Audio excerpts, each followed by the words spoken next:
रांची के टाटी सिलवे में शनिवार शाम नौमी डोल मेला के दौरान बड़ा हादसा हो गया। मेला घूमने आए लोगों पर एक तेज रफ्तार 4 पहिया वाहन चढ़ गया, जिससे आधा दर्जन से ज्यादा लोग घायल हो गए। घायलों को अस्पताल ले जाया गया, लेकिन रास्ते में 2 लोगों की मौत हो गई।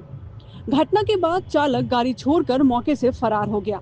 हादसे से गुस्साए लोगों ने सड़क पर शव रखकर दोनों तरफ की आवागमनी बाधित कर दिया। मौके पर पुलिस पहुंचकर स्थिति को नियंत्रण करने में जुट गई है। देखिए रिपोर्ट।